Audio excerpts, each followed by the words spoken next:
Oremos juntos.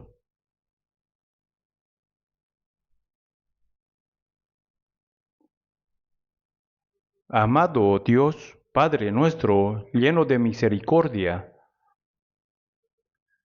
tuviste compasión de nosotros cuando estábamos alejados de ti.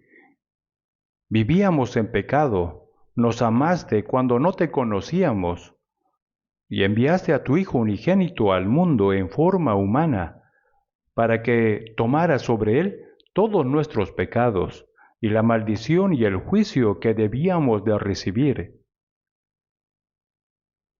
Él murió por nosotros, y con su sangre preciosa nos lavó de todos nuestros pecados, de forma que ya no recibiremos juicio ni maldición. Te damos gracias por tu inmensa gracia que nos salvó sin mérito alguno de nuestra parte.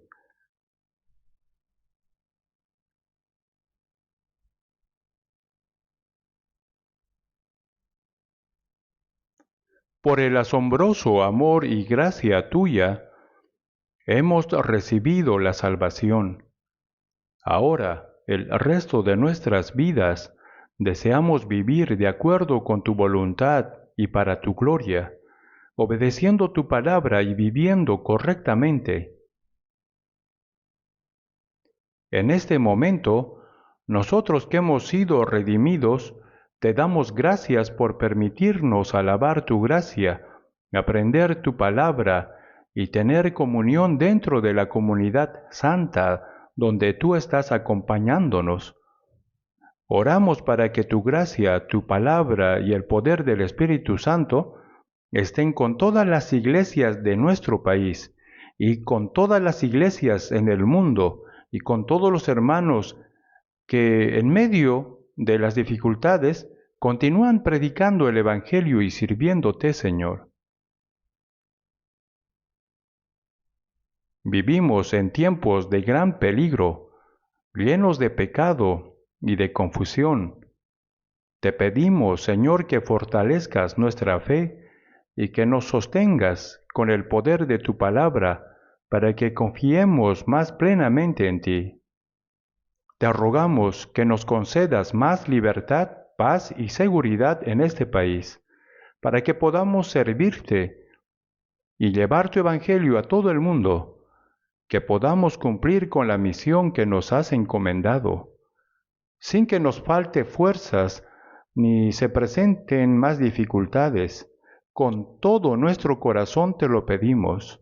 Señor, tú que nos enseñas el camino y nos guías con tu palabra en el momento adecuado, te pedimos que en este tiempo nos muestres las enseñanzas que deseas revelarnos. Guíanos para que sea un tiempo en el que podamos comprender las palabras que necesitamos conocer. En el nombre de nuestro Señor Jesucristo hemos orado. Amén. Normalmente no aplaudimos durante los himnos del domingo, pero hoy los aplausos han salido naturalmente. Me gustaría seguir escuchando himnos sin parar, pero no es posible. De todas formas, muchas gracias al coro.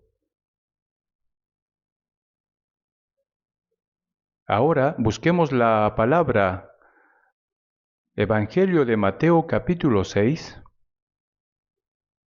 Busquemos Mateo 6.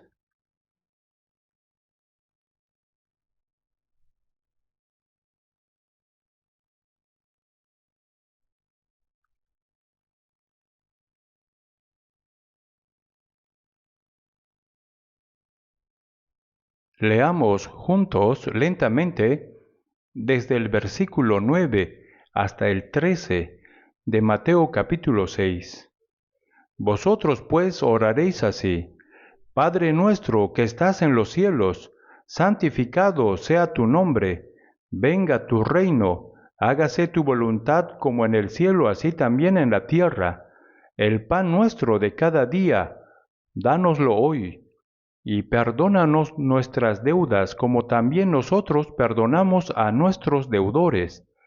y no nos metas en tentación, mas líbranos del mal, porque tuyo es el reino y el poder y la gloria, por todos los siglos. Amén.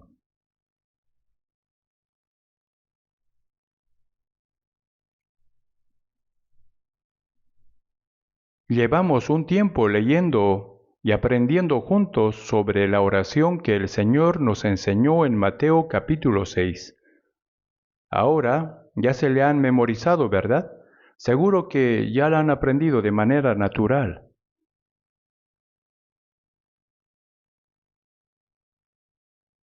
Pero la oración que el Señor nos enseñó no es simplemente algo que debamos memorizar o repetir como un encantamiento. Más bien es un modelo de oración que nos muestra los aspectos más importantes por lo que debemos orar. Considero que quien sabe orar correctamente es una persona con fe verdadera y que vive conforme a ella. Si alguien ora según la enseñanza del Señor, Dios escuchará esa oración. ¿No es asombroso pensar que nuestro Padre Celestial, a quien llamamos Dios Padre, escucha nuestras oraciones y las responde? Esto es una promesa de Dios y al mismo tiempo un gran milagro para nosotros. Por esta razón, seguimos estudiando en detalle la oración que el Señor nos enseñó, reflexionando con prudencia en cada frase y cada palabra para aprender a orar correctamente.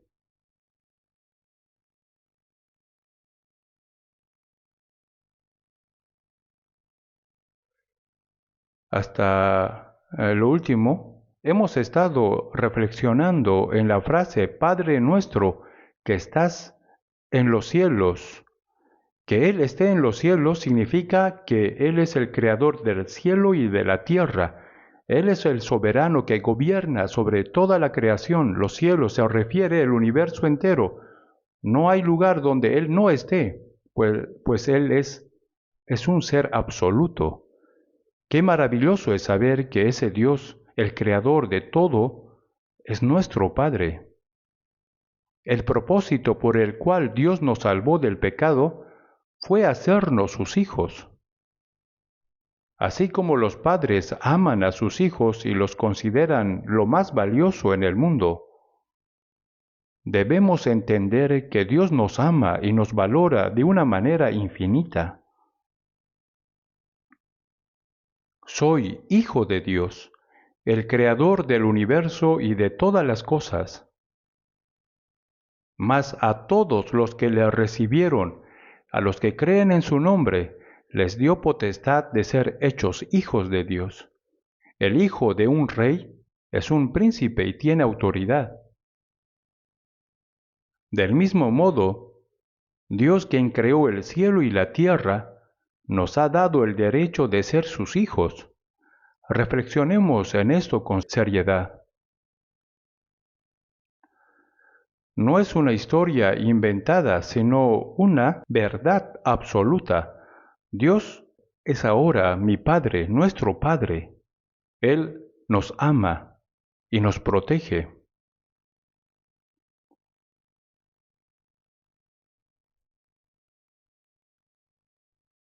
Mientras vivimos en esta tierra, Dios no solo está con nosotros y nos ayuda, sino que también nos ha preparado una herencia eterna.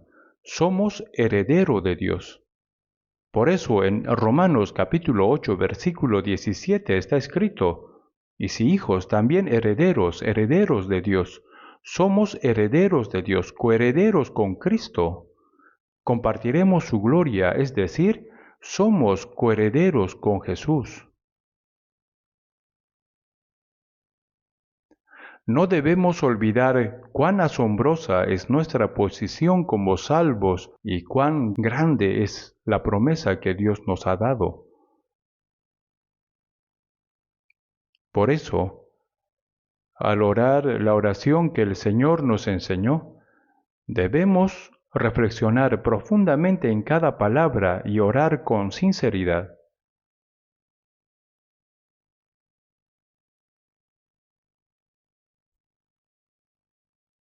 Padre nuestro, santificado sea tu nombre. Ahora que llamamos a Dios nuestro Padre, debemos honrar y santificar su nombre. Pero no basta con decir con los labios, santificado sea tu nombre, para que realmente sea santificado. Debemos demostrar que somos hijos de Dios y darle gloria a través de nuestra vida.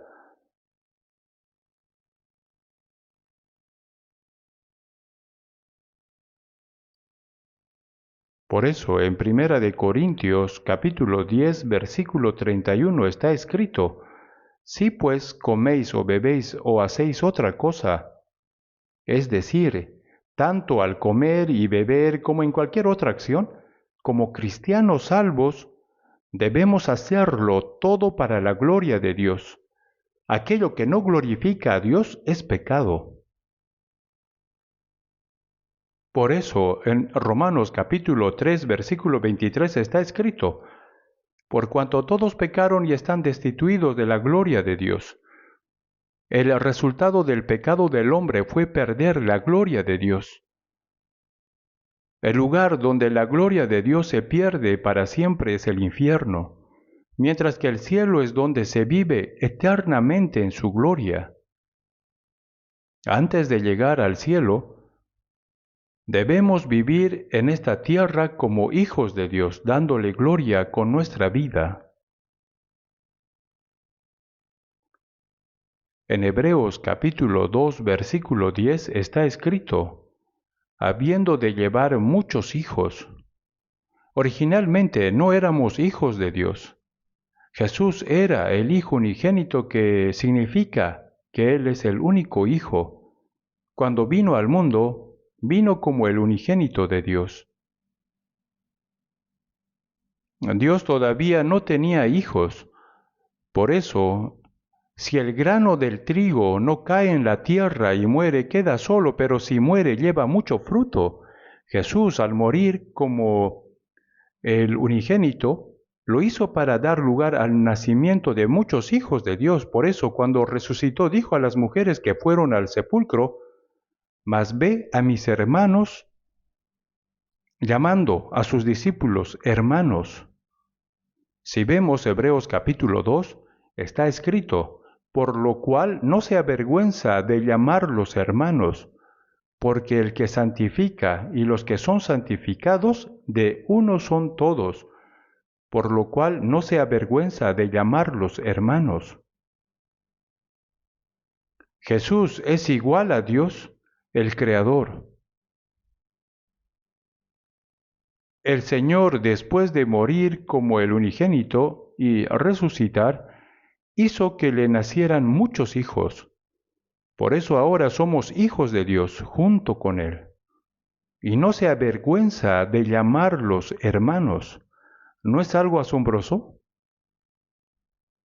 Aquel que es digno nos llama sus hermanos. Mas ve a mis hermanos y dile: subo a mi Padre y a vuestro Padre, a mi Dios y a vuestro Dios. Debemos meditar profundamente en estas palabras. Mi Padre es vuestro Padre. Ahora Jesús ya no es unigénito.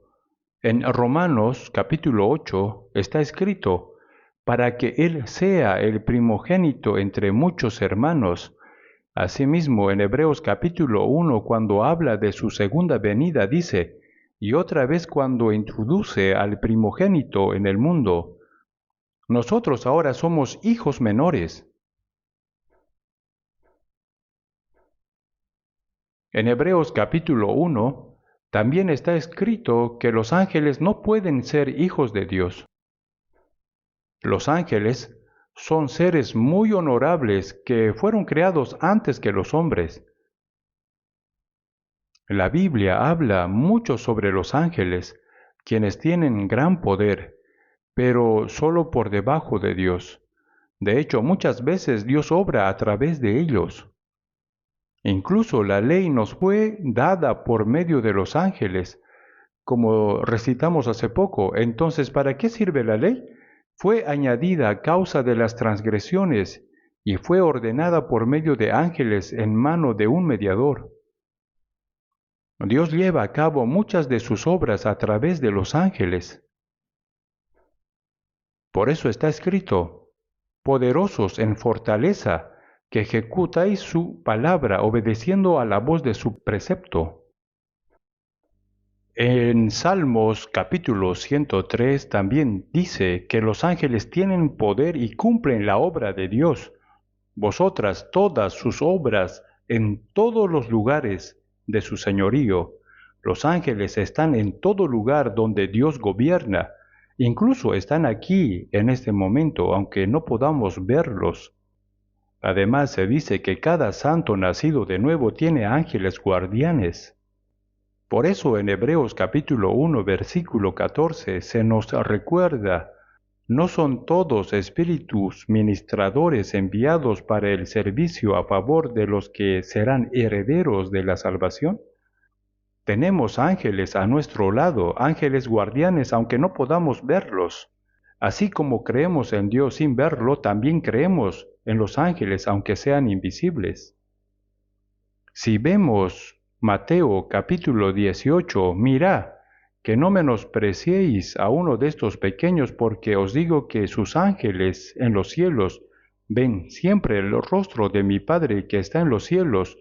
Los que han sido salvados son hijos de Dios, y por eso Él les ha enviado ángeles guardianes.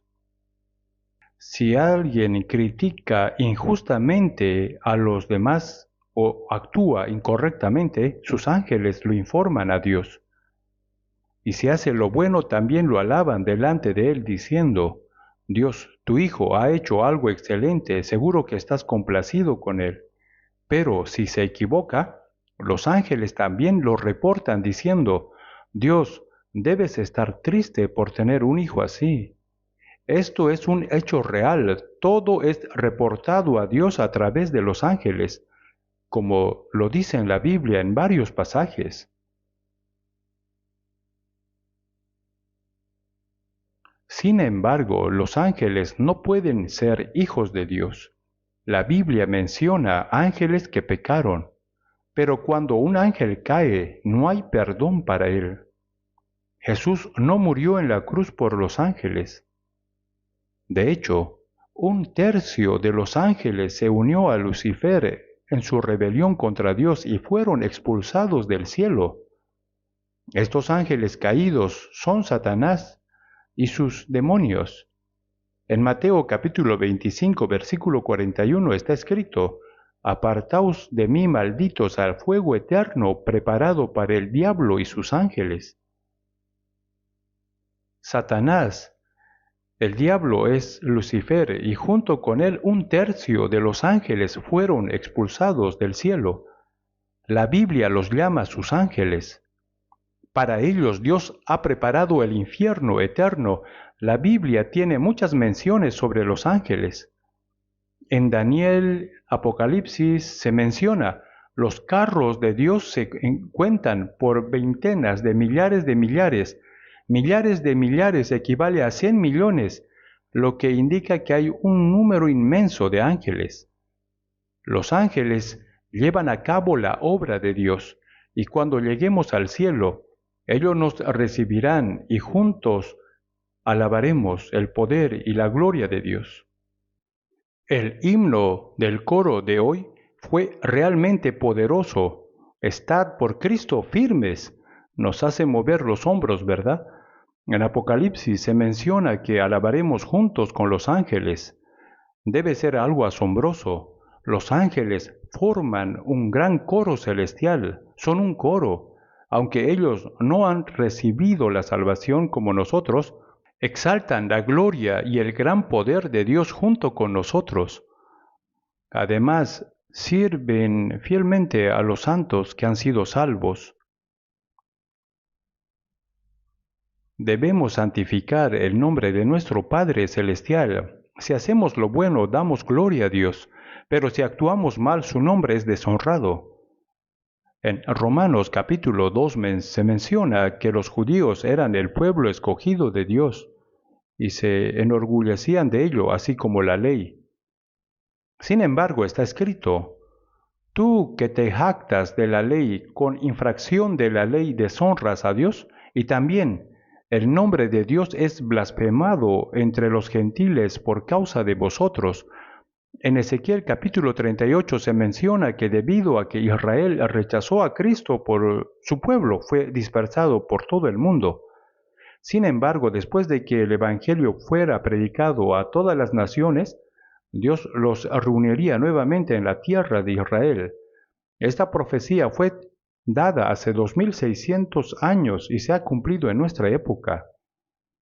Pero, ¿por qué Dios reúne al pueblo de Israel?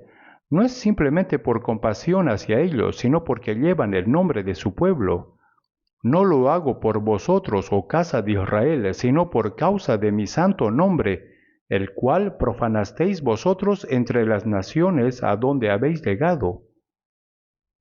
Cuando el pueblo de Israel fue destruido, las naciones empezaron a murmurar diciendo: ¿qué le ha sucedido al pueblo de Dios? ¿Por qué la tierra que Él es Dios se ha convertido en un desierto? ¿Acaso su Dios ha muerto? Así, debido a la caída de Israel, el nombre de Dios fue deshonrado. Sin embargo, aunque Israel fue castigado y quedó en una condición miserable por haber rechazado a Cristo, Dios sigue vivo. Para demostrar esto a todas las naciones, Dios ha restaurado de una manera asombrosa al pueblo de Israel.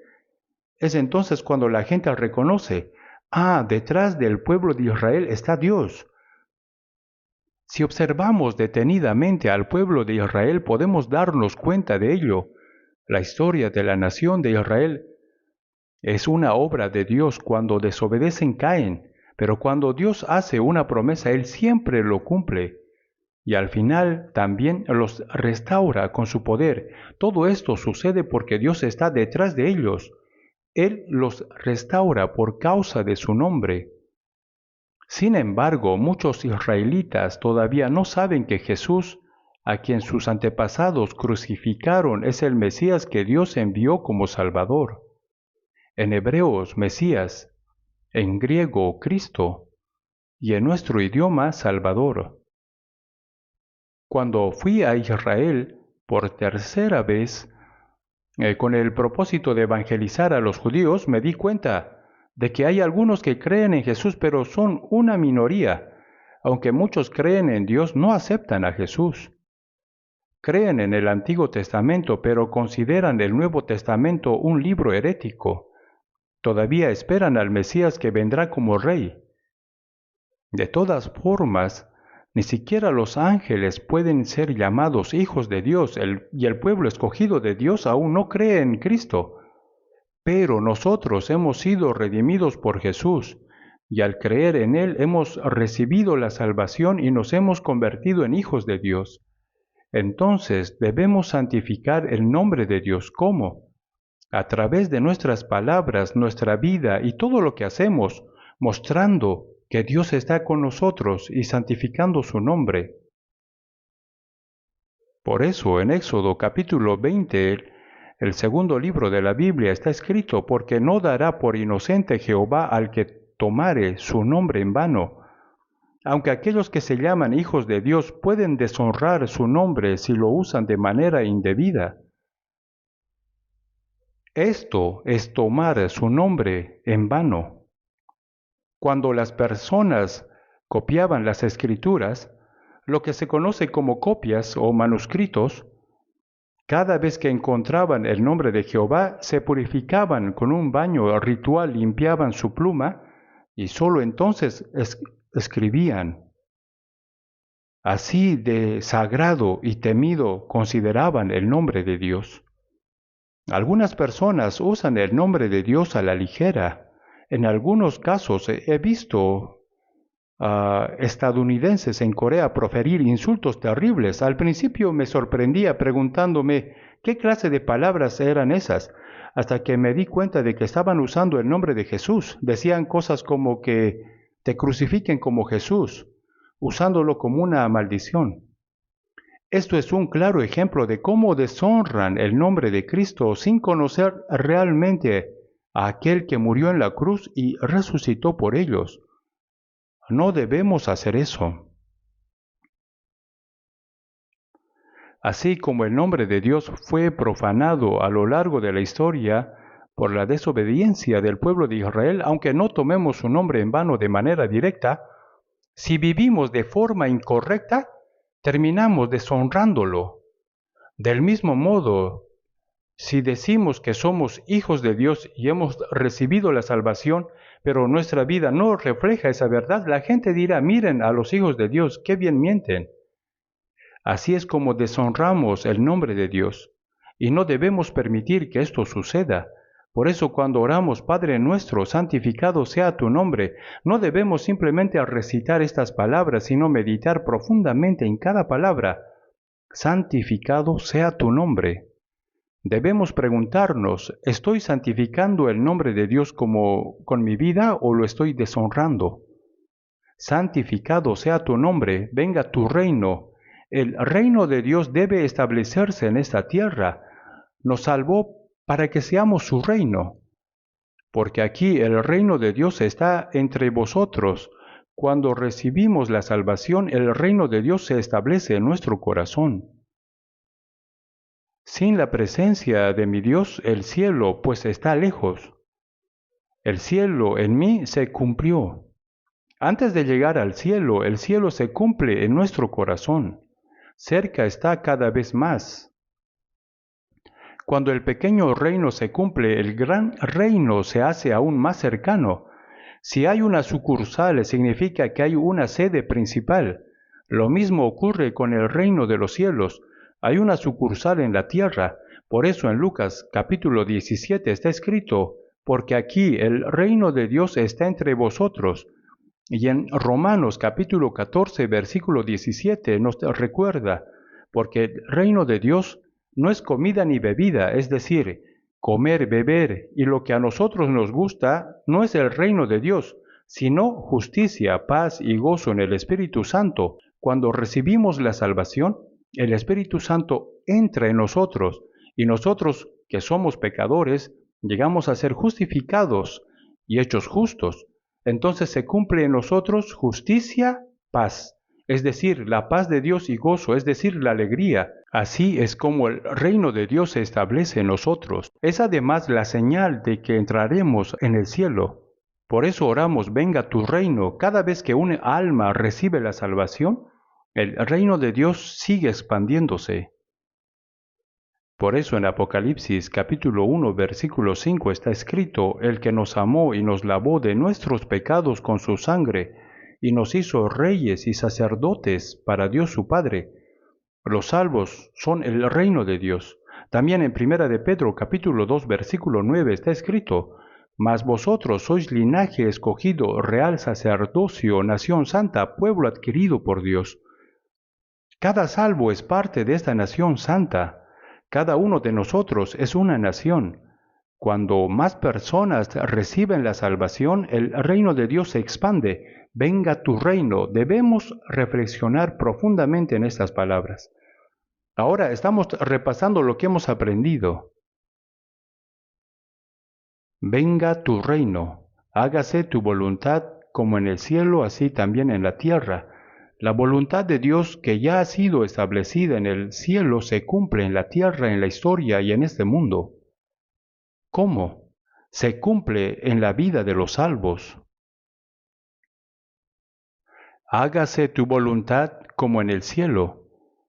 Así como antes de construir una casa se diseña un plano y luego se edifica conforme a él. De la misma manera, la voluntad de Dios que ha sido establecida en el cielo debe cumplirse en la tierra. ¿Cómo se cumple en la tierra? La voluntad de Dios se cumple en medio de los santos salvos. Nosotros debemos vivir para cumplir la voluntad de Dios. Por eso en Santiago capítulo 4 dice, en lugar de lo cual deberíais decir, si el Señor quiere, viviremos o haremos esto o aquello. Si no es la voluntad de Dios, moriremos. Si es su voluntad, viviremos y haremos esto o aquello. Pero si no lo es, por más que queramos, no debemos hacerlo. sea que vivamos o muramos, que se haga tu voluntad.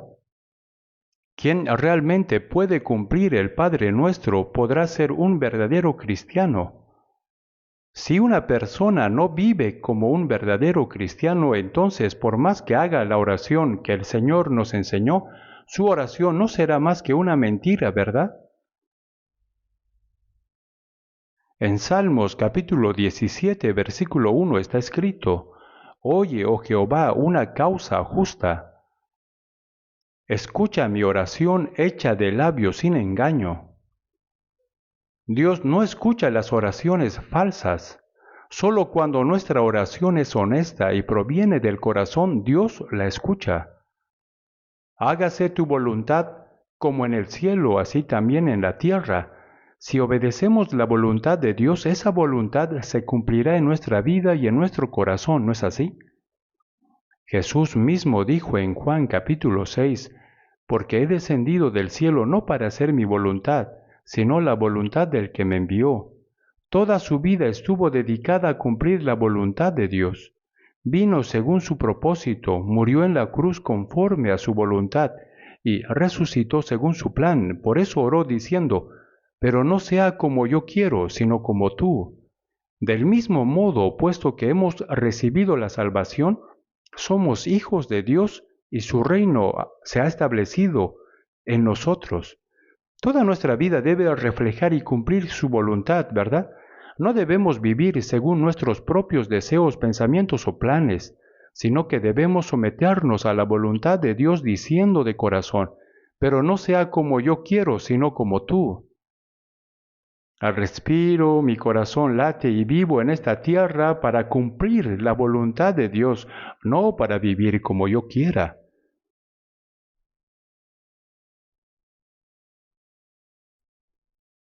El apóstol Pablo dijo, porque para mí el vivir es Cristo y el morir es ganancia. Por tanto, procuramos también, o ausentes o presentes, serle agradables, para que comprobéis cuál sea la buena voluntad de Dios agradable y perfecta. Como está escrito en Romanos capítulo 12, versículo 2, aprendemos cuál es la buena voluntad de Dios agradable y perfecta. No debemos conformarnos a este siglo, sino discernir la voluntad de Dios y vivir conforme a ella. Esta es la verdadera adoración, el sacrificio vivo que agrada a Dios, ¿verdad? Un verdadero cristiano no es solo aquel que lo dice con palabras, sino el que vive según la voluntad de Dios. Podemos decir con palabras que somos cristianos, que hemos sido salvos y que somos hijos de Dios, pero si nuestra vida no refleja esa verdad, entonces es mentira, ¿verdad? Es hipocresía. Un hijo de Dios sigue siendo hijo de Dios si ha recibido la salvación con certeza, pero puede ser un hijo que entristezca a su Padre Celestial y deshonre su nombre en lugar de agradarle, ¿no es así? Hay hijos que honran y alegran a su Padre y otros que lo deshonran. ¿Cuánto gozo siente un padre cuando su hijo le agrada? Se siente orgulloso de él, ¿verdad? Del mismo modo, nosotros debemos ser hijos de quienes Dios se sienta orgulloso. Por eso debemos vivir con el corazón dispuesto a decir, si el Señor quiere, viviremos y haremos esto o aquello. Además, en Filipenses capítulo 2, versículo 13 está escrito, porque Dios es el que en vosotros produce así el querer como el hacer por su buena voluntad.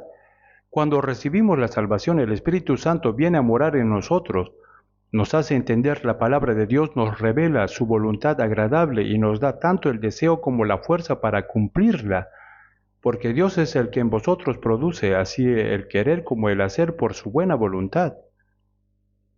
Para su buena voluntad en vosotros produce el querer. El Espíritu Santo nos hace comprender la voluntad de Dios y nos da el deseo de cumplir lo que le agrada. No lo hacemos por obligación, sino porque Él pone en nosotros tanto el deseo como la fuerza para hacerlo. En vosotros produce el querer. El Espíritu Santo no solo nos guía a la salvación, sino que también transforma nuestro corazón y nuestra vida para que vivamos de una manera que agrade a Dios.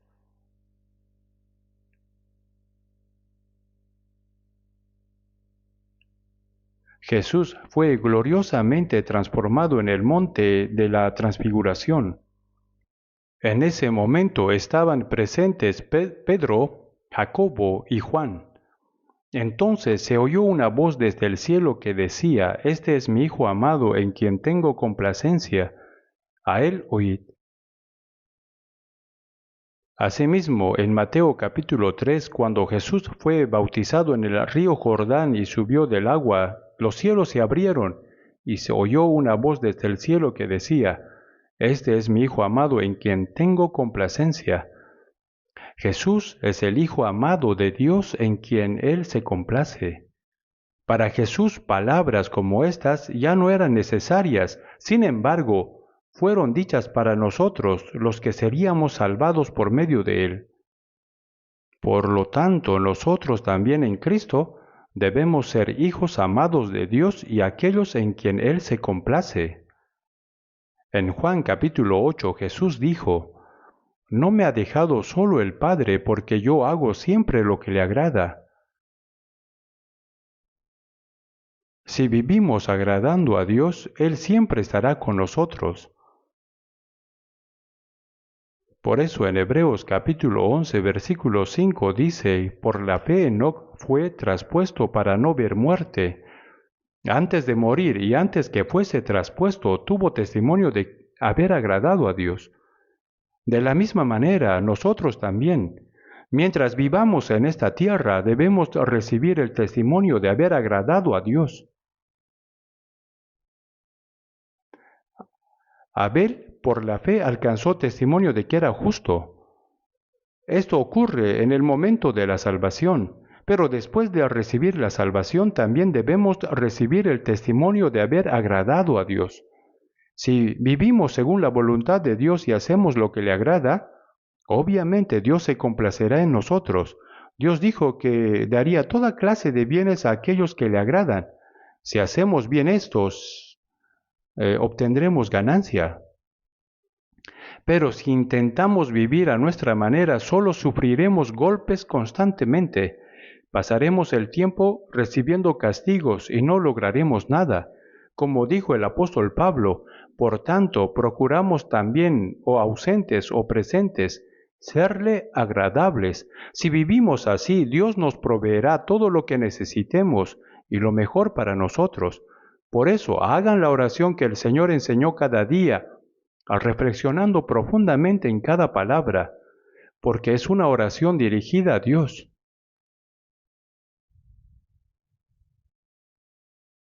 Y ahora hemos aprendido muchas palabras. Hoy nos centraremos en el versículo 11. El pan nuestro de cada día, dánoslo hoy. Esta petición parece muy sencilla, ¿verdad? El pan nuestro de cada día, dánoslo hoy. Entonces, cuando comemos, simplemente decimos: Dios, gracias por darnos el alimento diario. Comeré bien, amén. Es una oración breve, simple y verdad. Pero cuando aprendí sobre esta palabra, me di cuenta de que no era un asunto tan simple. En cada palabra de la Biblia hay muchos significados. El pan nuestro de cada día, dánoslo hoy. Ese pan de cada día se refiere al alimento que necesitamos cada día. Es lo necesario para nuestra supervivencia en esta tierra, lo que requerimos para vivir. No se trata solo de la comida, sino de todo lo que necesitamos. El pan nuestro de cada día, dánoslo hoy. Antes, cuando aprendí sobre Mateo capítulo 6, versículo 11, se enseñaba de esta manera: Dios ya sabe qué comeremos y qué vestiremos, ¿para qué orar entonces? Aunque no oremos, Él nos lo dará. Así que esta petición no se refiere al alimento físico, sino al alimento espiritual. No es un error pensar así, pero tampoco es completamente correcto. Esta petición habla literalmente del pan de cada día, del sustento físico que nuestro cuerpo necesita. Por supuesto, para llevar una vida cristiana correcta también necesitamos el alimento espiritual. Por eso debemos pedir también el alimento espiritual. En Job capítulo 23, versículo 12, Job dijo, «Guardé las palabras de su boca más que mi comida». Así es. En el libro de Amós se nos advierte que llegará un tiempo en el que la gente andará vagabundeando y buscando la palabra de Dios. No hambre de pan ni sed de agua, sino de oír la palabra de Jehová. Vendrán tiempos en los que será muy difícil escuchar la palabra de Dios, pero ahora tenemos abundancia de su palabra, ¿verdad? Cuando nos reunimos, memorizamos versículos, estudiamos la Biblia, etc. Realmente no hay muchas personas que conozcan la Biblia tanto como nosotros.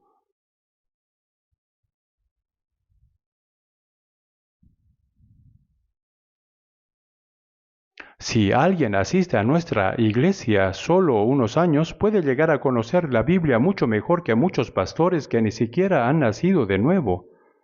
Es verdad. Si habláramos con ellos, nos considerarían expertos en la Biblia, solo con estudiar aquí durante 2 o 3 años. ¿Quieren intentarlo? El problema es que muchos se engañan, pero dejan fuera lo esencial. Es extraño. Estos pastores hablan bien, ¿verdad? Explican con un lenguaje elegante, usan términos literarios, filosóficos, científicos. Todo suena impresionante, pero no hay lo esencial. Pero cuando les preguntamos lo más importante, no pueden responder ¿por qué? Porque en realidad no lo han entendido de verdad. Por eso en realidad hay hambre por no escuchar la palabra de Dios. Por eso oramos, danos el alimento espiritual. No es que no necesitamos orar, sino que aprendemos tanto, ¿verdad? Memorizamos la Biblia, hablamos de ellas en las reuniones de distrito, en los domingos, los días miércoles. Seguimos recibiendo la palabra. Realmente la palabra de Dios es abundante. Pero ahora, sobre nuestro alimento espiritual, la palabra, cuando Jesús fue tentado después de haber ayunado 40 días, el diablo le dijo, «Si eres hijo de Dios, di que estas piedras se conviertan en pan». ¿Por qué el Hijo de Dios debería pasar hambre? ¿Qué respondió Jesús? No solo de pan vivirá el hombre, sino de toda palabra que sale de la boca de Dios. Pero esta palabra muchas veces se malinterpreta. Se dice que no solo hay que comer pan, también hay que alimentarse bien de la palabra. Y aunque no es incorrecto, las palabras de Jesús significan algo más profundo. ¿Acaso significa que Jesús no conocía la palabra de Dios y dijo que entenderla es más importante que alimentarse? No, en absoluto. Jesús es el Verbo hecho carne.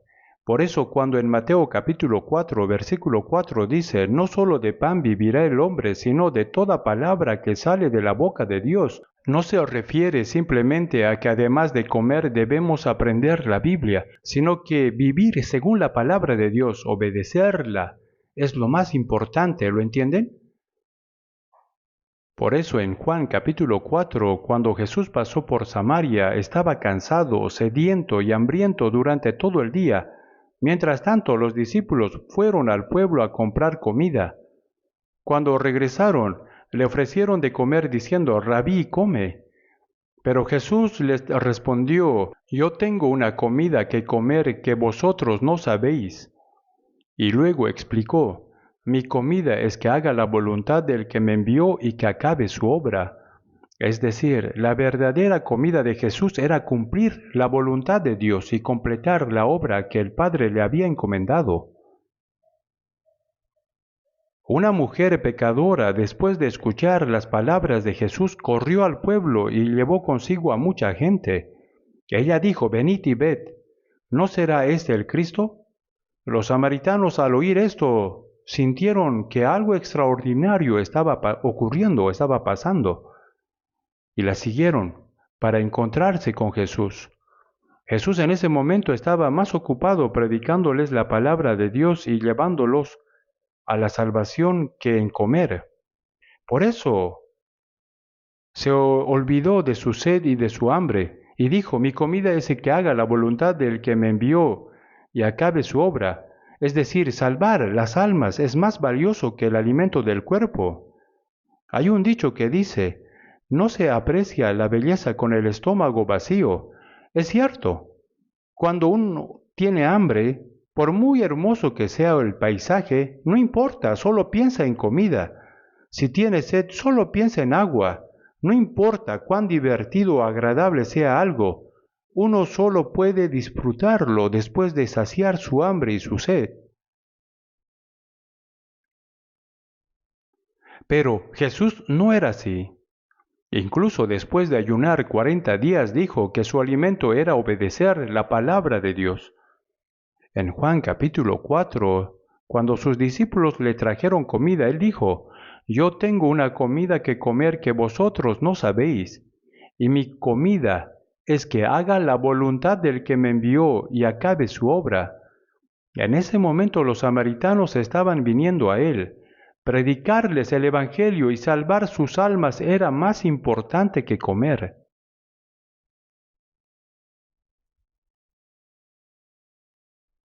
Por eso cuando sentimos un poco de hambre, lo primero que buscamos es comida, ¿verdad? No es algo incorrecto, pero así como una persona hambrienta anhela la comida y una persona sedienta busca agua, también deberíamos anhelar y vivir según la voluntad de Dios con la misma intensidad, ¿no es cierto? Por eso cuando oramos el pan nuestro de cada día, dánoslo hoy, debemos recordar que más que el alimento físico debemos desear profundamente la palabra de Dios y vivir según su voluntad. Aun cuando estemos cansados, hambrientos o enfrentando dificultades físicas, debemos tener siempre en primer lugar el propósito por el cual vivimos en esta tierra, cumplir la voluntad de Dios. No estamos aquí para lograr lo que queremos, sino para hacer la voluntad, su voluntad. Ese es el mismo corazón que tuvo Jesús, ¿verdad? Ese es el corazón que el Espíritu Santo nos da.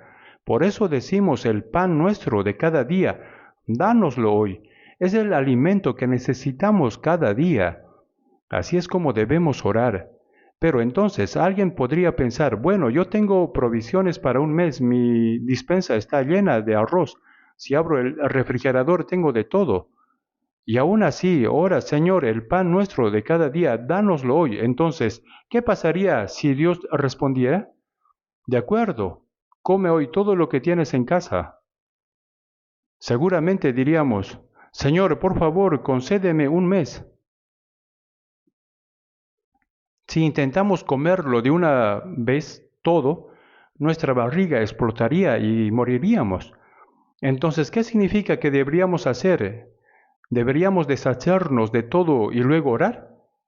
Ese era un dilema para mí en el pasado. Sin embargo, una vez fui a la ciudad de Jeju a predicar y mientras aprendía acerca de el pan nuestro de cada día, dánoslo hoy, me di cuenta de algo. Esa palabra se refiere literalmente al pan para el pan para el cuerpo de cada día. El pueblo de Israel cuando salió de Egipto y se dirigía a la tierra prometida de Canaán, no podía cultivar ni tenía nada en el desierto, ¿verdad? Cada mañana caía el maná, caía como la nieve, como escarcha. Si se lo recogía todo, se veía como migas de pan. Con eso preparaban diferentes tipos de comida, y su sabor como de hojuelas con miel. Por eso algunas personas preguntan, ¿será tan delicioso como los camarones fritos? Pero no era tan simple como eso. De todos modos, lo recogían y comían cada mañana. Algunas personas recogían más y cuando llegaban a casa encontraban un gomer, es decir, el alimento diario. Otras personas irían más tarde y al recoger menos también encontraban un gomer en casa y lo medían por gomer. Y no sobró al que había recogido mucho, ni faltó al que había recogido poco. Cada uno recogió conforme a lo que había de comer. Eso también es sorprendente. Y luego en el día de reposo no caía maná. Como no se debía trabajar en el día de reposo, el día anterior les daba el doble. En los otros días si guardaban el maná para el día siguiente por miedo a que no les diera, se echaba a perder y se llenaba de gusanos. Tenían que recogerlo todos los días. Sin embargo, el día de reposo, el séptimo día, se les ordenaba no recoger. Ese día no caía maná, pero el día anterior al reposo les daba el doble, 2 días de maná. Así que se recogía maná para 2 días. El día de reposo no se echaba a perder. Eso también es realmente asombroso y tiene un significado espiritual. Eso muestra que Dios preparó todo por adelantado y tiene significado de nuestra salvación espiritual. Dios no quería que obtuviéramos nada por nuestro esfuerzo, sino que todo fue preparado por Él. También es un símbolo del pan de vida que no se corrompe. De todos modos, el pueblo de Israel recibía el maná del cielo todos los días. Cuando decían que querían carne, Dios les dio codornices. ¿Saben qué es un codorniz? Es una ave pequeña, más grande que una ave común, y se llama codorniz. Cuando decían que querían carne, Dios les dio codorniz hasta que no pudieron más, hasta que el olor les salía por la nariz. El agua, ¿qué agua había en el desierto? Cuando golpearon la peña, el agua brotó a raudales. Vivían todos por milagros. Durante el día una columna de nube y por la noche una columna de fuego. Todo fue un milagro durante 40 años.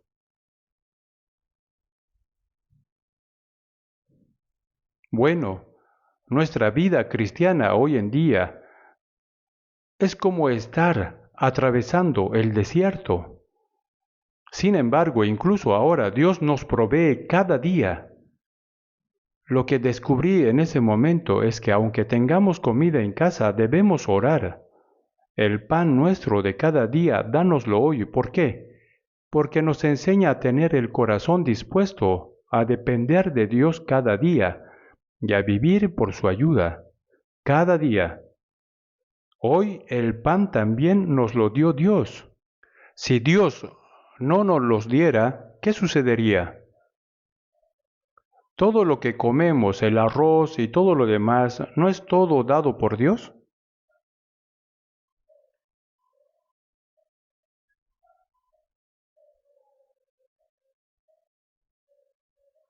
El agricultor trabajó en el campo sudando mientras cultivaba.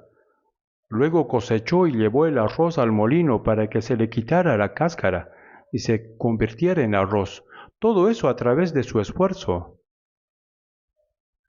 Los pescadores, por su parte, pescaron los peces y a través de varios procesos de distribución, estos llegaron hasta nosotros. Al final, tanto los productos agrícolas como los productos del mar, ¿quién los dio? Dios. Aunque el agricultor trabaje arduamente, si Dios no envía el sol y la lluvia, ¿cómo podrá cultivar? Y aunque el pescador intente pescar, si Dios no lo crea y cría los peces, ¿cómo podría el hombre capturarlos? Si no analizamos, todo lo que tenemos es dado por Dios. En realidad, quien nos da todo es Dios. Cuando Jesús hizo el pan, a diferencia de los hombres que necesitan cultivar, moler y hacer harina de trigo o cebada para hacer pan, Jesús hizo el pan de inmediato para más de 5,000 personas, contando mujeres y niños, probablemente más de 10,000. No hay nada extraño en esto. Jesús es el Creador. Al final nosotros vivimos de lo que Dios nos da. Por eso debemos vivir cada día confiando en Dios, el pan de cada día. Gracias Dios por darme mi alimento hoy. Aunque tengamos suficiente comida para un mes o un año, debemos agradecer por el pan que nos da hoy. Por eso, en Nahum, en el Antiguo Testamento, en el capítulo 1, versículo 7, está escrito: Jehová es bueno, fortaleza en el día de la angustia, y conoce a los que en Él confían. Dios conoce a los que confían en Él. Nosotros hemos sido salvados por la gracia de Dios. También en Hechos capítulo 17, versículo 24 está escrito: El Dios que hizo el mundo y todas las cosas que en él hay, siendo el Señor del cielo y de la tierra, porque en él vivimos y nos movemos y somos. Vivimos, nos movemos y respiramos confiando en Dios quien creó todas las cosas. Nuestro cuerpo también siempre está bajo la gracia de Dios. Este aire que si dejamos de respirar, por 10 minutos nos moriríamos. Dios nos los dio. Solo debemos dar gracias cuando bebemos agua o comemos. Entonces también deberíamos agradecer por el aire que respiramos, ¿verdad? Aunque no lo hagamos diciendo gracias cada vez que respiramos, al menos debemos reconocerlo con gratitud. Se dice que los pollos al beber agua miran al cielo y dicen gracias. Claro, para que el agua baje por la garganta deben inclinar la cabeza hacia atrás. Pero, en todo caso, debemos ser siempre agradecidos dando gracias en todo. Así que, además de orar el pan nuestro de cada día, dánoslo hoy, debemos tener un corazón agradecido por todo lo que ya nos ha dado todos los días, ¿verdad? Este tipo de corazón es en realidad muy importante. Pero hay algo que debemos pensar: el pan nuestro de cada día, dánoslo hoy. Padre nuestro que estás en los cielos, nuestro, no es solo para mí, es nuestro, nosotros. En el Padre nuestro, cuando dice Padre nuestro que estás en los cielos, no es solo mi Padre, sino que hay muchos hermanos que llaman a Dios Padre. Es nuestro Padre, el pan nuestro de cada día, dánoslo hoy. No es solo para que yo lo reciba, sino que existe una comunidad llamada nosotros, ¿verdad? No es solo cuestión de que yo viva bien, ¿verdad? ¿Qué debemos hacer entonces? Si Dios me da algo, debo compartirlo con los que no tienen. Vamos a abrir brevemente en Santiago capítulo 2. Después de Hebreos encontramos Santiago. Voy a leer los versículos 15 y 16 del capítulo 2 de Santiago. Y si un hermano o una hermana están desnudos y tienen necesidad de mantenimiento de cada día, y alguno de vosotros les dice: id en paz, calentaos y saciaos, pero no les dais las cosas que son necesarias para el cuerpo, ¿de qué aprovecha? Supongamos que un hermano o una hermana está desnudo y no tiene el pan de cada día. ¿Qué debemos hacer? ¿Solo decir: Dios, dame pan de cada día, gracias por darme lo que necesito? ¿Es eso todo? Si hay hermanos o hermanas que no tienen el pan de cada día, debemos compartir lo que tenemos con ellos. Dios nos ha dado el pan de cada día, ¿verdad? Entonces debemos compartirlo y no debemos quedarnos con todo para nosotros. Debemos compartir lo que tenemos, pero si no lo hacemos y simplemente decimos: id en paz,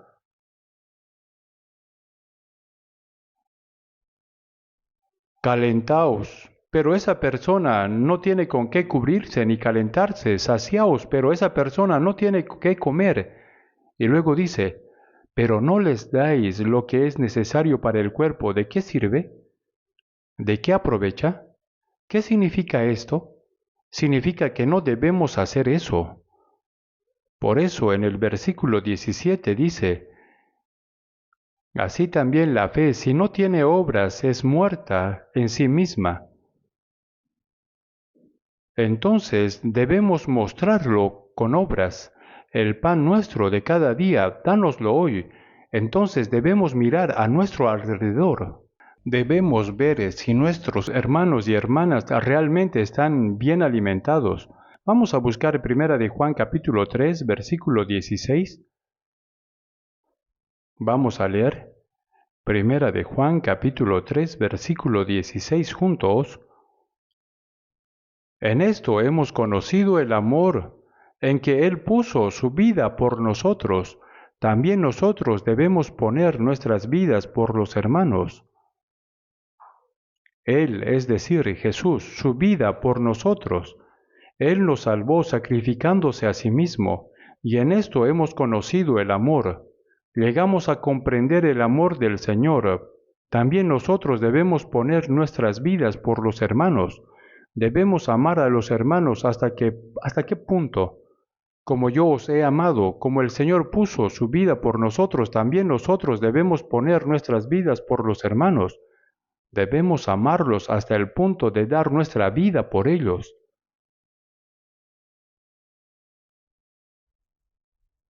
No es común que tengamos que dar nuestra vida por un hermano, ¿verdad?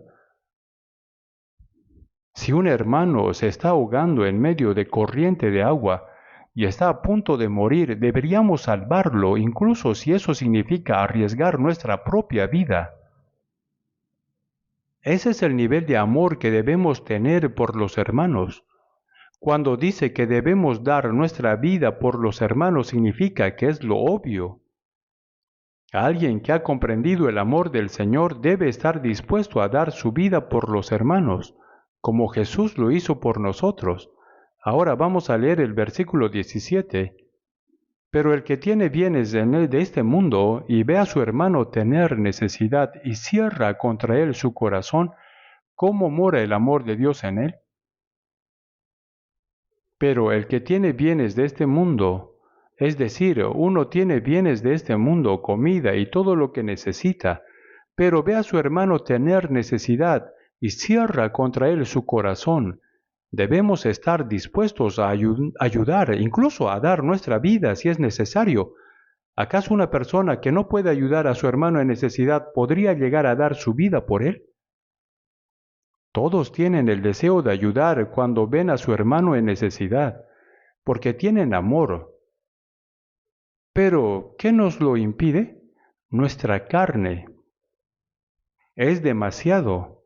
Yo también necesito muchas cosas. Este tipo de actitud tacaña impide el deseo de ayudar. Así que en Gálatas capítulo 5 versículo 17 dice, porque el deseo de la carne es contra el espíritu y el del espíritu es contra la carne. El Espíritu Santo dice, aunque esté pasando por dificultades, debo ayudar a mi hermano. Si tengo la fuerza, debo ayudarle, incluso debo estar dispuesto a dar mi vida por él. Ese es el corazón que nos da el Señor, el Espíritu Santo. Pero la carne lo impide, el deseo de la carne es contra el Espíritu. ¿Acaso si le doy algo a esa persona, se solucionará su problema? Seguramente está pasando por dificultades económicas porque hizo algo mal. ¿Por qué debería hacerme responsable? Con excusas como estas, el deseo de ayudar queda bloqueado. Eso es la carne, es el corazón tacaño y egoísta. El amor no busca lo suyo, es decir, debemos romperlo con el Espíritu Santo. Sin embargo, cuando la carne interviene, impide el deseo de ayudar a nuestros hermanos. Y no solo eso, sino también dentro de la iglesia ocurre lo mismo. Recuerdo que hace poco un tifón y una inundación azotaron Filipinas. El techo del centro de retiro de la iglesia quedó destruido y entró agua en la iglesia. En medio de esa calamidad, nuestra iglesia se unió enviando ofrendas y organizando un bazar. Y cuando fuimos a Filipinas, ellos estaban profundamente agradecidos y todo fue reparado.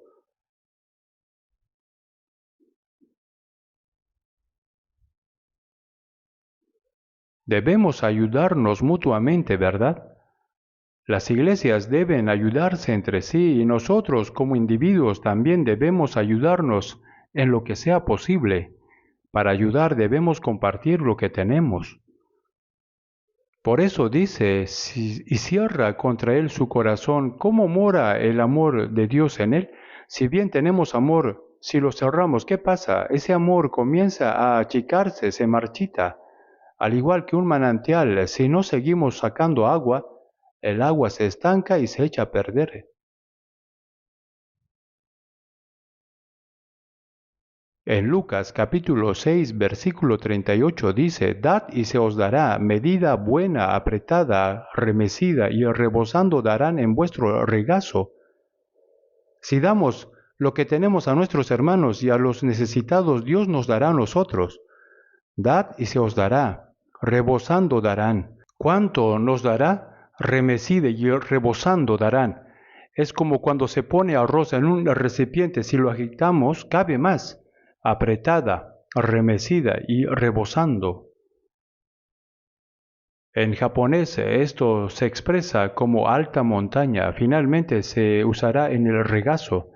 Si leemos Lucas capítulo 6 versículo 38, podemos sentirlo profundamente. Si doy, el Señor me dará, si doy mucho, Él me dará más, aún más. ¿Lo han experimentado? Incluso en las ofrendas. Si necesitamos construir un centro de retiro, realizar seminarios o atender cualquier otra necesidad de la iglesia, a veces pensamos, aunque yo no lo haga, otros lo están haciendo bien, o yo soy pobre. Ponemos excusas y con una actitud tacaña no damos. Este no es un sermón de obligación para que den ofrendas. En nuestra iglesia no damos sermones para presionar a la gente a ofrendar. Aunque no lo hagamos, todos lo hacen bien en la realidad. Pero esa actitud mezquina puede surgir y eso es puramente de la carne. El Espíritu Santo nos da un deseo generoso y nos inspira a dar abundantemente. Han dado conforme a sus fuerzas. En 2 de Corintios capítulo 8, cuando hubo una gran hambruna en Jerusalén, y la iglesia de Jerusalén estaba pasando por dificultades, las iglesias gentiles recogieron ofrendas para ayudar. Los creyentes de Macedonia, aunque también eran pobres, no esperaron a que los apóstoles les pidieran ayuda. Ellos mismos han dado conforme a sus fuerzas y aún más allá de sus fuerzas, pidiéndonos con muchos ruegos que les concediésemos el privilegio de participar en este servicio para los santos. Ellos suplicaron con muchos ruegos participar en esta obra de ayudar a los santos. Han dado conforme a sus fuerzas, a pesar de que la iglesia de Macedonia era pobre, su profunda pobreza abundaron en las riquezas de su generosidad. ¿Acaso creen que los pobres no pueden dar por ser pobres? Los pobres también pueden dar. ¿Creen que cuando uno es rico puede dar? Aunque uno sea rico, si tiene una actitud egoísta o tacaña, tampoco darán. Abundaron en riquezas de su generosidad. Así que cuando decimos el pan nuestro de cada día, dánoslo hoy, debemos pensar en la comunidad que somos nosotros. No podemos vivir solo para nosotros mismos, disfrutando solo de lo que tenemos. Debemos tener un sentido de responsabilidad y cuidar unos de otros. En Hebreos dice, y considerémonos unos a otros para estimularnos al amor y a las buenas obras. A medida que se acerca el día de la venida del Señor, debemos cuidarnos mutuamente y estimularnos al amor y a las buenas obras.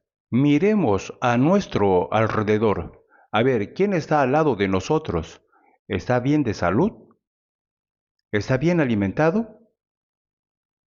Es importante que nos cuidemos los unos a los otros, ¿verdad?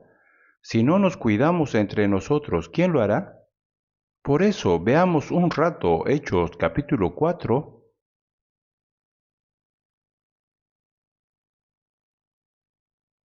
Busquemos Hechos capítulo 4, versículo 32. Leamos juntos el versículo 32. Y la multitud de los que habían creído era de un corazón y un alma, y ninguno decía ser suyo propio nada de lo que poseía, sino que tenían todas las cosas en común. Esta es la iglesia primitiva, la iglesia de Jerusalén. La multitud de los que habían creído, los hermanos y hermanas salvados, eran de un solo corazón y un alma completamente unidos. Un corazón para servir al Señor, un corazón de amor, de gratitud, un deseo de vivir conforme a la voluntad de Dios. Todo estaba completamente unificado y eran de un corazón y un alma. Aunque decimos hermanos y hermanas, por la sangre de Cristo somos un solo cuerpo, eso debe reflejarse en nuestras acciones. Y ninguno decía ser suyo propio nada de lo que poseía, sino que tenían todas las cosas en común. Tener todas las cosas en común sin distinción de lo que es mío o tuyo, eso es lo que significa compartir todo, y esto no debe ser mal utilizado. Las personas ricas deben compartir con los pobres, ¿verdad? No se nos da para vivir solo para uno mismo. Debemos compartir. Y en ese compartir podemos poner en práctica el amor de Dios que hemos recibido. Los pobres también tienen a otros más pobres que ellos. Y ninguno decía ser suyo propio nada de lo que poseía. Entonces, ¿de quién son? Son de Dios y también son nuestros. ¿Acaso el padre que gana dinero lo guarda solo para él? Hay una madre, hijos e hijas, ¿verdad? Es todo nuestro, compartimos todo lo que necesitamos. Somos hermanos y hermanas eternos, más cercanos que los hermanos de la carne. La carne solo dura unas pocas décadas. En realidad, como hermanos y hermanas debemos hacer esto. Es decir, debemos poner esto en práctica. Y ninguno decía ser suyo propio. ¿Por qué? Porque es de Dios y de todos nosotros. Ahora leamos el versículo 33. Y con gran poder los apóstoles daban testimonio de la resurrección del Señor Jesús, y abundante gracia era sobre todos ellos. Los apóstoles daban testimonio de la muerte y la resurrección de Jesús, y abundante gracia era sobre todos ellos. Ahora veamos el versículo 34. Así que no había entre ellos ningún necesitado, porque todos los que poseían heredades o casas las vendían y traían el precio de lo vendido y lo ponían a los pies de los apóstoles, y se repartía a cada uno según su necesidad. Esto es realmente asombroso. Los santos de Jerusalén, ninguno decía ser suyo propio. Todos los que poseían heredades o casas las vendían y traían el precio de lo vendido y lo ponían a los pies de los apóstoles. Los apóstoles, al recibirlo, lo repartían a cada uno según su necesidad, de modo que no había entre ellos ningún necesitado. Los ricos vendían todo lo que tenían y lo repartían entre las casas de los pobres. Ahora bien, esto se podía hacer por dos razones. Una es porque los primeros cristianos, al comprender profundamente la gracia de Dios, estaban tan agradecidos y gozosos de su amor hacia los hermanos desbordaba. Como resultado, ninguno decía ser suyo propio, es decir, ellos podían darlo todo, porque estaban dispuestos a dar hasta sus vidas por sus hermanos. ¿Qué les podría parecer más valioso? Así que lo pusieron en práctica realmente. Entonces sería bueno si todos nosotros, los que tenemos casas, tierras y otras cosas, las vendiéramos y las pusiéramos en la iglesia para repartirlas entre todos, ¿verdad? Eso es lo que originalmente el comunismo quiere hacer. Sin embargo, el comunismo no es correcto en nuestro tiempo. Cuando fui a Rusia, el país del origen del comunismo, descubrí que la persona más rica es Putin. Los políticos son los más ricos y son una minoría. El resto del pueblo vive en una pobreza absoluta. ¿Eso es comunismo? ¿Y qué pasa en China? Lo siento, pero ese país también es completamente jerárquico. ¿Y en Corea del Norte? Solo las personas de la élite privilegiada de Pyongyang viven bien, mientras que los demás mueren de hambre sin que nadie se entere. ¿Eso es lo que llaman un país? Eso es el comunismo. ¿Cómo puede ser que el ser humano llegue a ese punto? Carlos Marx intentó poner en práctica lo que vio en Hechos capítulo 4 de la Biblia. Pero ¿puede cualquiera hacer eso? Solo los cristianos nacidos de nuevo pueden hacerlo. La iglesia primitiva lo pudo hacer, porque tenían esa fe y amor. Otra cosa es que Jerusalén Jesús ya había profetizado en Lucas capítulo 21. Pero cuando viereis a Jerusalén rodeada de ejércitos, sabed entonces que su destrucción ha llegado. Jesús ya había advertido con anticipación que Jerusalén sería sitiada y destruida por las fuerzas romanas. Así en los años 70 después de Cristo, el comandante romano Tito rodeó Jerusalén con su ejército. Entonces los que estén en Judea huya a los montes, el que esté en la azotea no descienda para tomar algo de su casa. Jesús les dijo que debían huir rápidamente para poder sobrevivir. Por eso, aquellos que habían recibido la salvación ya no tenían esperanza en Jerusalén. En ese momento todo lo que quedaba era estar preparados para huir. Así que aquellos que poseían tierras y casas debían venderlo todo porque de no hacerlo morirían. Cuando Sodoma y Gomorra fueron destruidas, Lot, su esposa y sus 2 hijas fueron guiados por los ángeles para huir rápidamente. Mientras huían, ¿qué le pasó a la esposa de Lot? Ella se convirtió en una estatua de sal por mirar atrás.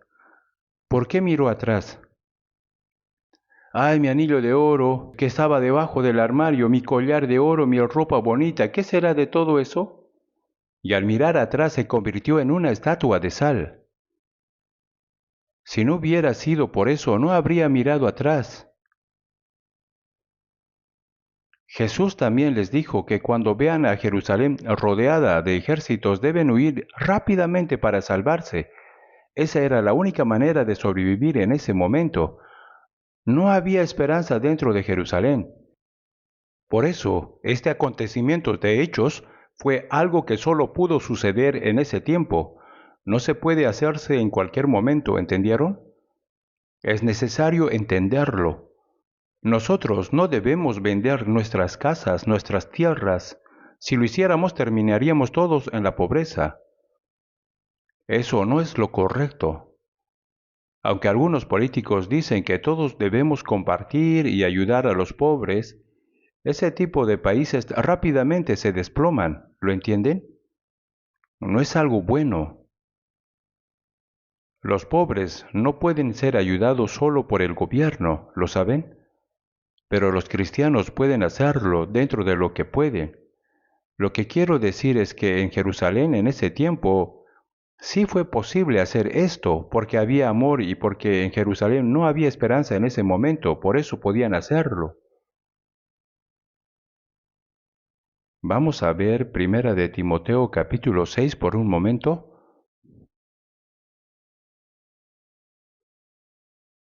Primera de Timoteo capítulo 6, versículo 18. Leamos juntos los versículos 18 y 19. Que hagan bien, que sean ricos en buenas obras, dadivosos, generosos, atesorando para sí buen fundamento para lo porvenir, que echen mano de la vida eterna. Que hagan bien, que sean ricos en buenas obras. ¿Qué son las buenas obras? Predicar el Evangelio, ayudar a los pobres, todo esto es buenas obras.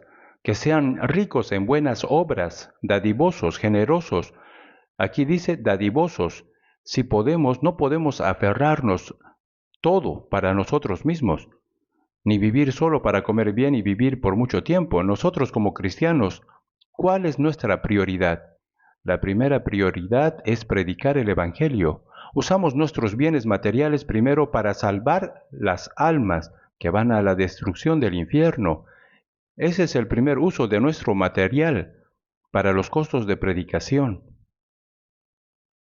¿Saben cuánto dinero se necesita para hacer misiones alrededor del mundo?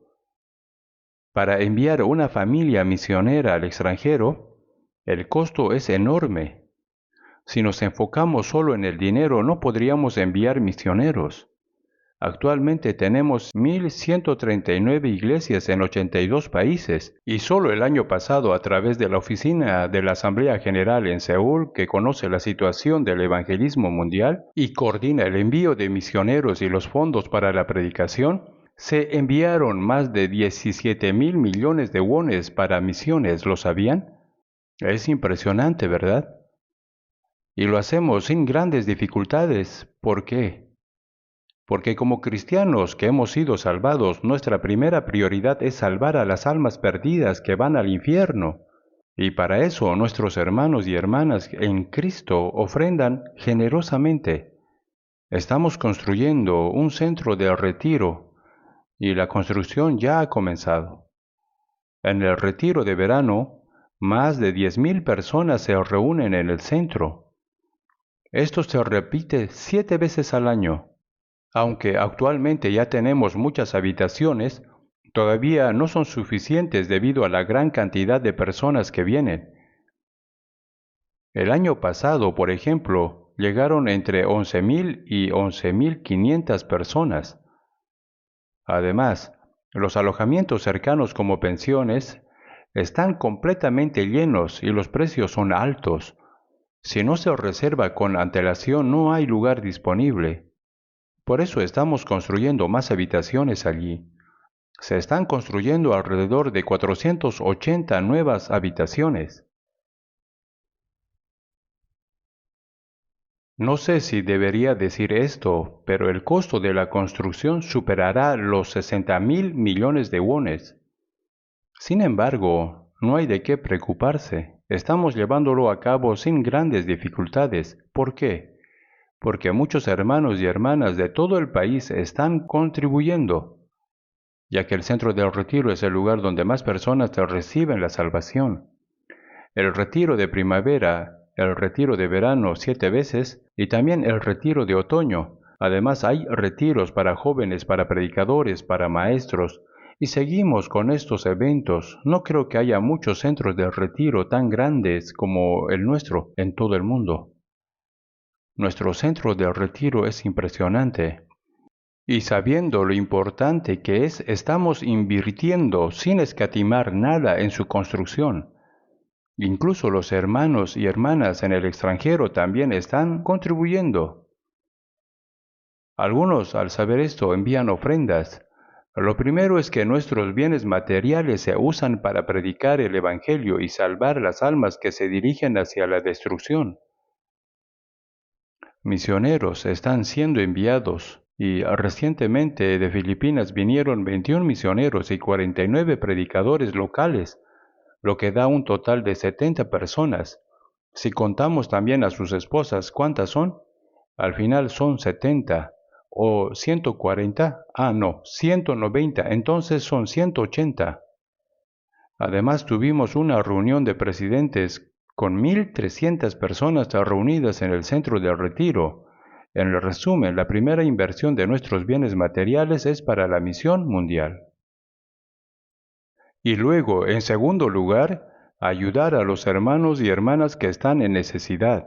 Debemos ayudarlos, por eso debemos observarnos unos a otros. En nuestro distrito no solo debemos tener reuniones, también ver si hay personas realmente necesitadas entre nosotros, como los que viven en dificultades económicas o tienen problemas para subsistir. No debemos mencionar sus nombres porque podría ser vergonzoso, sino ayudarlos en privado. No sepa tu izquierda lo que hace tu derecha. Debemos ayudarnos mutuamente. Si no tenemos los medios para ayudar dentro del distrito, debemos comunicarlo a la iglesia para que la iglesia como comunidad hagamos. En cualquier caso, debemos orar diciendo, el pan nuestro de cada día, dánoslo hoy. Vamos a ver brevemente Hebreos capítulo 13.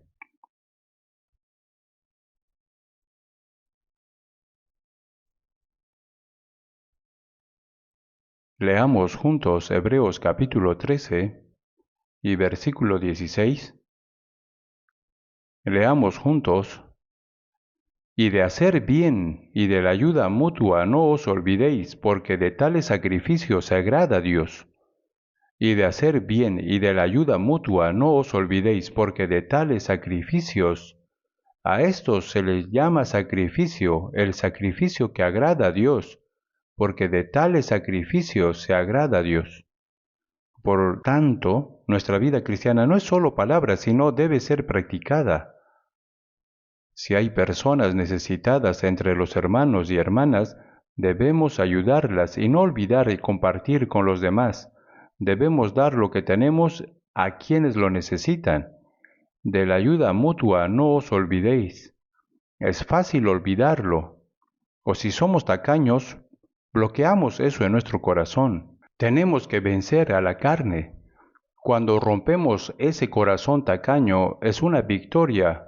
Nos sentimos satisfechos, así que debemos ayudar a los pobres. En Mateo capítulo 6, versículo 26 al 33, Jesús dijo, Mirad las aves del cielo, que no siembran, ni siegan, ni recogen en graneros, y vuestro Padre celestial las alimenta. ¿No valéis vosotros mucho más que ellas? 28. Y por el vestido, ¿por qué os afanáis? Considerad los lirios del campo, cómo crecen, no trabajan ni hilan. Pero os digo que ni aun Salomón con toda su gloria se vistió así como uno de ellos. Y si la hierba del campo que hoy es, y mañana se echa en el horno, Dios la viste así, ¿no hará mucho más a vosotros, hombres de poca fe? No os afanéis pues diciendo qué comeremos, o qué beberemos, o qué vestiremos, porque los gentiles buscan todas estas cosas, pero vuestro Padre Celestial sabe que tenéis necesidad de todas estas cosas. Si Dios alimenta a las aves del cielo y viste tan hermosamente a las flores del campo, no os afanéis pues diciendo qué comeremos, o qué beberemos, o qué vestiremos, porque los gentiles buscan todas estas cosas. Jesús usa la palabra gentiles aquí para referirse a los que no son salvos. Vuestro Padre Celestial sabe que tenéis necesidad de todas estas cosas. Al decir que sabe, significa que el Señor se encargará de ello. Oh hombres de poca fe, si Dios alimenta a las aves del cielo, en Mateo capítulo 10, versículo 30, vemos que nuestro Padre Celestial, pues aún vuestros cabellos están todos contados. ¿No se venden 2 pajarillos por 1 cuarto? El cuarto es la unidad monetaria de menor valor. Sin embargo, como 2 pajarillos se venden por 1 cuarto, incluso este pajarillo que no tiene ningún valor, ni uno de ellos cae a la tierra sin vuestro Padre. Más valéis vosotros que muchos pajarillos, pues aún vuestros cabellos están todos contados.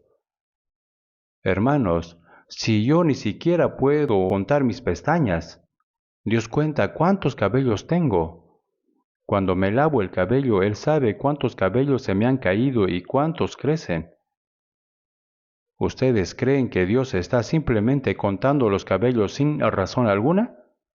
En el himno, mas yo sé a quién he creído y es poderoso para guardarme, y en ese día glorioso iré a morar con Él. Por nada estéis afanosos, sino sean conocidas vuestras peticiones delante de Dios en toda oración y ruego con acción de gracias. Por nada estéis afanosos, sino sean conocidas vuestras peticiones delante de Dios en toda oración y ruego con acción de gracias. ¿Por qué? Porque Dios nos escucha. Dios sabe lo que debemos usar, sabe lo que necesitamos y nos ayuda. Pero eso no significa que debemos decir, entonces todo está bien, no tengo que trabajar, no tengo que cultivar. Si uno solo abre la boca y si queda debajo de un árbol de caquis, sí el caquis caerá, pero solo caerá sobre su cabeza y realmente se lastimará la cabeza. En 2 Tesalonicenses dice, si alguno no quiere trabajar, tampoco coma. No está diciendo que no hagamos nada sin trabajar, no dijo que miremos a las aves que duermen, sino a las aves que vuelan en el cielo. Debemos hacer lo que tenemos que hacer, cada uno por su parte. Ser perezoso es un pecado, debemos trabajar con dedicación. Los trabajadores deben ser diligentes en su trabajo, los empresarios en su negocio, las amas de casa en su hogar cuidando a sus hijos y los predicadores trabajando fervorosamente en la evangelización. Cada uno tiene su tarea, solo debemos hacer lo que corresponde con esfuerzo. En Mateo capítulo 6, versículo 33 dice, mas buscad primeramente, repitamos juntos, mas buscad primeramente el reino de Dios y su justicia, y todas estas cosas os serán añadidas. First, lo primero, el reino de Dios es cuando predicamos el Evangelio y las almas de las personas son salvadas. Su justicia es cuando los que han sido salvados se aman unos a otros y obedecen la palabra de Dios. Predicar el Evangelio hacia afuera y amar y obedecer hacia adentro es su justicia. Si hacemos solo esto, todo lo que necesitamos se nos dará dado como un extra. Las personas en este mundo hacen todo lo posible sin importar los medios para sobrevivir. Nosotros, sin embargo, si vivimos según la voluntad de Dios, nuestros cuerpos viven con la recompensa de Dios. La forma de vivir es diferente, ¿lo sabían? ¿Qué van a hacer? ¿Van a ponerlo en práctica tal como es? Si predicamos el Evangelio del reino de Dios y vivimos de acuerdo con su voluntad, tenemos que ser diligentes, porque hay mucho por hacer. Ya sea que trabajemos en un negocio, en un empleo, sirvamos con fervor en la iglesia o evangelicemos como predicadores, debemos hacer con diligencia lo que tenemos que hacer. La pereza es pecado. Siervo malo, negligente, ser perezoso es ser malo. Si hacemos con diligencia lo que debemos hacer, nuestro cuerpo será sustentado como un extra. Y todas estas cosas os serán añadidas, es una promesa. Cuando hubo hambre durante 3 años y medio, Elías estaba junto al arroyo de Querit. No había comida, así que todos los días los cuervos le traían carne y pan. Bebía del agua del arroyo y comía lo que los cuervos le traían. Pero después el arroyo se secó. ¿Qué hizo en ese momento? Tuvo que ir a otro lugar. Fue entonces a Sarepta, donde vivía una viuda con su hijo. Ella estaba recogiendo leña y Elías le dijo, «Tengo hambre. Veo que estás preparando comida. Si vas a hacer algo, ¿podrías darme un pedazo de pan?» Ella respondió, «¿Qué pan? En mi casa solo queda un poco de harina y algo de aceite. Estoy recogiendo leña para hacer el último pan con lo que queda, para que mi hijo y yo comamos por última vez y luego moriremos. No tenemos más comida. ¿Cómo me pides que te dé algo de comer? No tengo nada para darte». Elías le dijo, «Está bien, pero aún así, hazlo y tráeme primero un poco de pan. Hazlo para mí primero y después hazlo para ti y tu hijo». Entonces la harina de la tinaja no escaseará, ni el aceite de la vasija disminuirá, hasta el día en que se termine esta sequía. Elías dijo esto. Dijo que Dios lo haría. La viuda entonces despertó de su asombro y obedeció lo que Elías le había dicho. Hizo el pan para Elías primero, un pequeño pan, y tal como Elías había dicho, hasta el final de la sequía, cada vez que iba a su casa encontraba harina en la tinaja y aceite en la vasija. Esto sucedió todos los días hasta que terminó la sequía.